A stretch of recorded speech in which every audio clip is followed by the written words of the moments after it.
Watcher, here we are at the beautiful Osborne house for our mini moon after our amazing week-long Punjabi wedding to my beautiful wife Raj.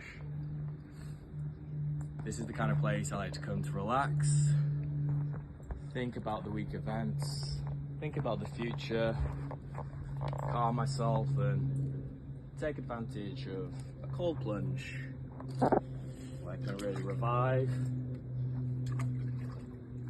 be clear-minded, but most importantly, really get back to nature.